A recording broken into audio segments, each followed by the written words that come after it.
Happy New Year, and thank you for subscribing to the Ask Dr. Shani channel. I am Shani Collins Woods, Associate Professor of Social Work, author, a lady who likes to talk. And on this channel, I talk about all things related to self-care, success, healthy boundaries, and, just things that oftentimes we experience in professional spaces, but we don't necessarily have the language for. Have you ever been invited to a group, a space, or an organization, and instead of sisterhood, you are met with coldness, distance, and people trying to little sister you? Hey little sister, hey little girl, go run them errands for me, right? It's not loud disrespect. It's not obvious drama, but it is that quiet, intentional shrinking. They want you, whoever they may be, they want you to shrink to make them feel more comfortable. And I want to say this clearly, this does not happen everywhere. This is not all women. This is not all sororities, not all families, and not all academic spaces. But this behavior does show up in some places, and I have personally experienced it in a few areas of my life. So today, I want to name it, unpack it, and empower us all to move forward with clarity and peace. So let's talk about the behavior I am describing. Sometimes you walk into a group and you expect connection. Instead, after you speak, you are met with silence. He says something. Coordinated ignoring. Everyone just looks the other way. How was the weather? What were you cooking for dinner? Conversation shifting when you share something meaningful. You share your position on a particular issue, or a sense of, we will decide your value in our group. And this behavior is confusing, it's immature, and honestly, it can hurt. But let's talk about what it really is. Let's talk about the psychology behind this behavior you may be experiencing. Social work and psychology have studied this behavior for decades. It is called Queen Bee Syndrome, relational aggression, hierarchy and status protection, and infantilization or little sistering. So what exactly is Queen Bee Syndrome? Am I talking about the beloved Beyonce, my sister, my first cousin? Absolutely not, because we know our queen does not behave that way. But what I am talking about is when some women, not all, feel threatened when another capable woman enters a space or the room, and instead of collaboration, they protect the territory. Relational aggression. Now, this behavior isn't yelling, it's just exclusion, selective acknowledgement, using silence as control, meaning I control how the dynamics of this relationship works. And social signaling. She gets to enter, she has to stay over there in that group. This is actually bullying disguised as maturity. And again, it can happen in sorority culture. It can happen in professional workspaces. It can happen in academia, which is my area. And it can also happen in families and in church and community, social clubs and environments. What about hierarchy and status protection? Because this is all falling under that Queen Bee Syndrome. Some people need ranking systems to feel secure around you.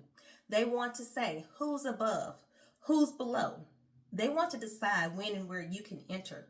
And so when you come into a space, when you are grounded, unaffected by hierarchy, it disrupts the system. This notion of little sistering or infantilization, meaning making you a child when you are a full-grown woman, this happens when someone decides or tries to control your place. I get to say where Shani goes, what she does, how she enters, how she shows up. Okay? I decide your role. I manage your shine. And if you are a successful person or any person with your own mind, you already know that behavior does not work well with you. So this is not nurturing big sister. I'm here to support. I'm here to help you get to that next level energy. It is actually control energy. And again, it can show up in many different types of relationships. And I want to be crystal clear with you. This behavior that you may be experiencing has nothing to do with your worth, but it has everything to do with someone else's insecurity. So I'm going to give you two real life examples of how this shows up. And I'm wearing my sorority letters, but I'm not talking about my sorority in any particular way or any other sororities. I'm generally sharing sorority culture because I've been in a sorority for years. So I deeply respect sororities, particularly Black Greek life. Sororities are a powerful place for love, service, legacy, and sisterhood. In some cases, not all, this queen bee syndrome can show up among women after initiation.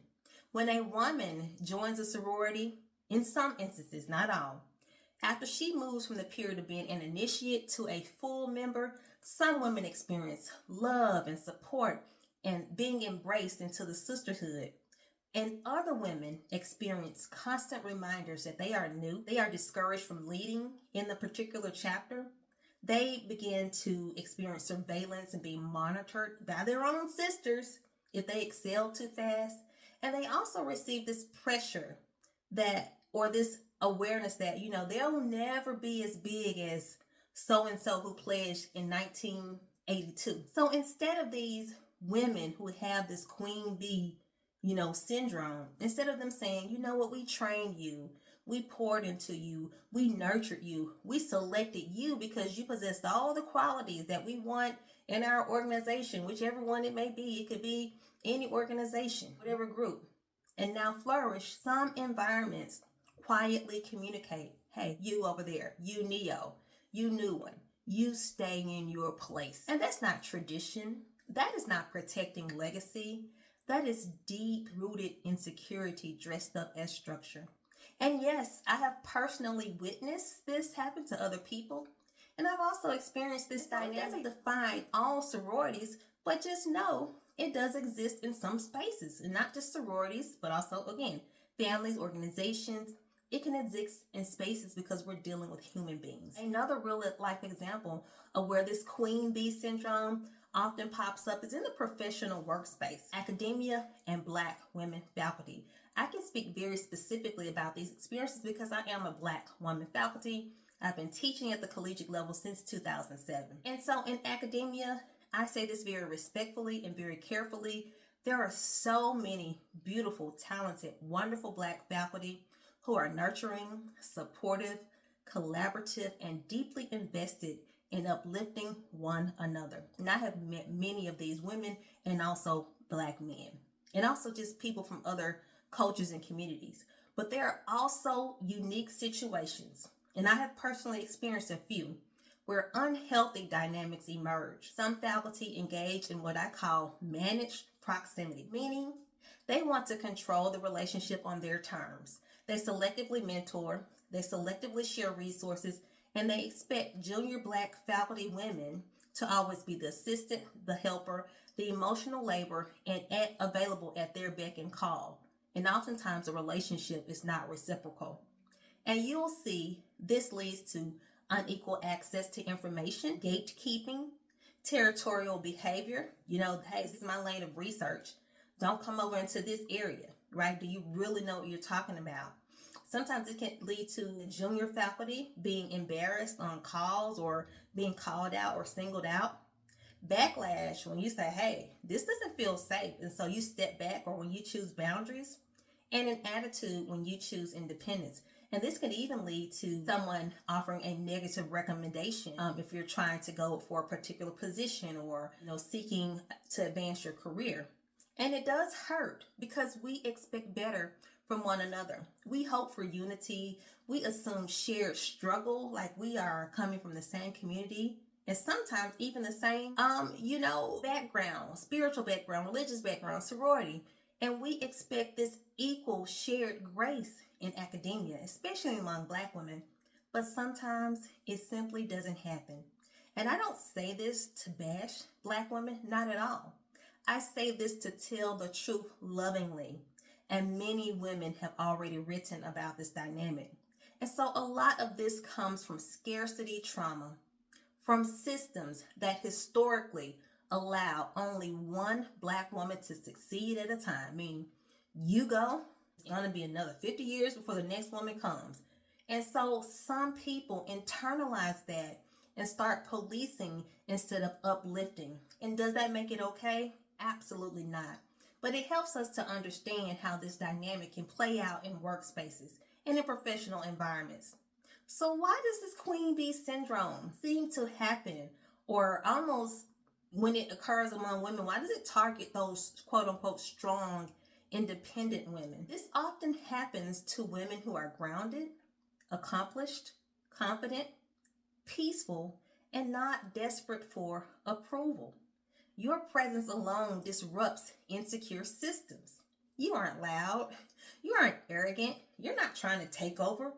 You exist and you are being yourself. I've experienced this a lot. My beautiful mom would often help me understand what I was experiencing. She would say, Shani, it's a lot of insecurities, jealousy. See that? That's what it is. That girl's not your friend. And she would always kind of point out those things to me. And so I had to learn over the years to be more discerning about the relationships or how people were able to access me. Because, I felt this dynamic very prominently in certain settings. But one thing about my mom, she raised a confident woman. And she would always say to us, even as kids, my name is Cassie May Osborne Collins, and I don't belong to no ASS licking club. And my mama said that pretty much every day of her life, like it was a mantra. And she would always say, I'm not going to kiss your butt to get along with you. And she would also often say, I am not a brown noser. So she was not about that running up, kissing up behind anybody to get along with them. She stood in her purpose, and she taught me as her daughter to do the same thing. So sometimes people want to punish that strength that you have, the charisma that you have, the God-given talents and skills that you've been working your whole life to cultivate. And just understand, you are not wrong. It's simply that they are unsettled by your strength. So here's the empowering pivot, and the thing I want you to keep in mind. It is not your job to prove yourself to other people, to shrink down, to fight for belonging, or to debate your work. Your job is very simple. You need to recognize the patterns that you see in people, refuse to internalize it when it shows up in your family. They don't want to share the recipes. They don't want to relinquish the control. They don't want to, let the younger women take over in some spaces. Oftentimes, again, this dynamic occurs among women to women. That's okay. That's not your bag, okay? You just start a new tradition. When it happens in sorority culture, they won't, let you join the committee, or you're trying to ascend to leadership and you want to know the ropes, or you need certain approvals for things, and people are stonewalling you. Don't internalize it. Quietly move around. I'm a big person of, okay, I see your pattern. All right, you have a nice day. I'm just going to move around you. When you are in your work environment, you're trying to collaborate with someone else and you all have a similar research interest. Perhaps they are the pioneering person in this particular area, and you come along and you were so inspired and motivated by them. But when you're trying to work out this relationship, you realize that, hey, this person is gatekeeping, or they might want to, they're saying they want to be a mentor to me, but it's really coming across like some haterism. Know how to quietly and professionally exit those relationships. So again, you don't have to debate your worth, fight for your belonging. You recognize the patterns, you refuse to internalize it, and you stay in peace. Say this to yourself: this isn't my room. These aren't my people. She wasn't the person for me. And that's perfectly okay. You deserve spaces that don't choke your light. You deserve a sisterhood that isn't conditional. And you deserve peers who aren't secretly competing with you. Fearless by Jet Li is one of my favorite movies. You know why? Because at the end of that movie, you really learn you are the greatest person you'll ever compete with. All right? And so I truly believe in it. I'm running my own course. I'm running my own lane. And I wrote that in my book, The She Devotional, Stand in Your Own Shoes, where I talked about when I was younger, people in family, extended family, would always be comparing my sister and me. She plays basketball. She's this and that. Creating this binary that my parents didn't really create. And one time I went out there when I was in the 6th grade trying to play basketball like my sister. And the coach said to me, take the ball out, Collins, So I took the ball and walked out the gym. Get off the court. Get off the court. That's not what I mean. And from that experience, I learned way back in the 6th grade that, I can't be my sister and my sister can't be me. And there's no need to compete because we all have our unique strengths. And so I say that from the perspective that once you know who you are in Christ, even if your family didn't sow it into you every day or tell you those positive things, once you know who you are in Christ, you won't ever feel the need to beg for inclusion.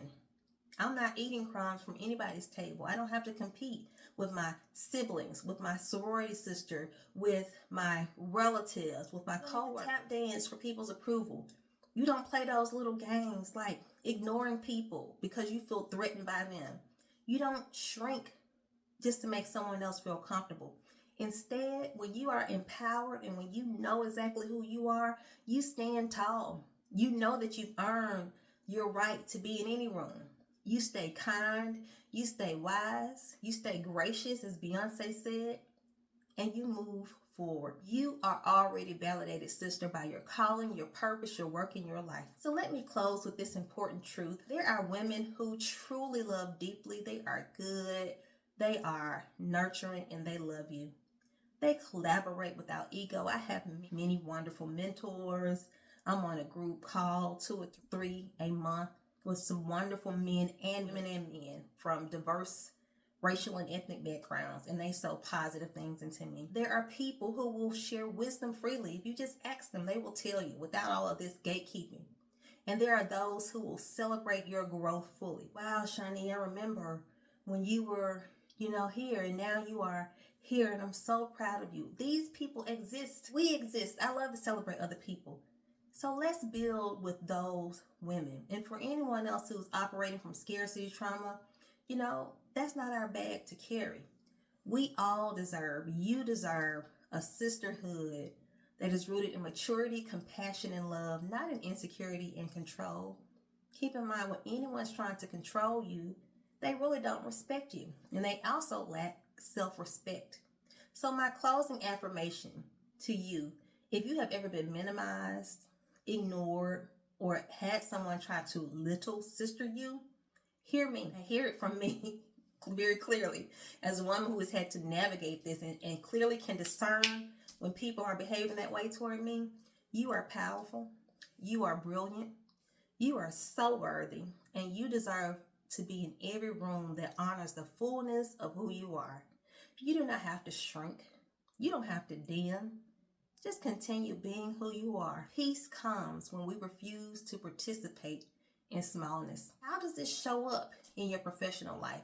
And how do you protect your peace? For me, it's always going to be me thinking about the things that will or will not impact my long-term future. Things that will or will not get me out of my peace.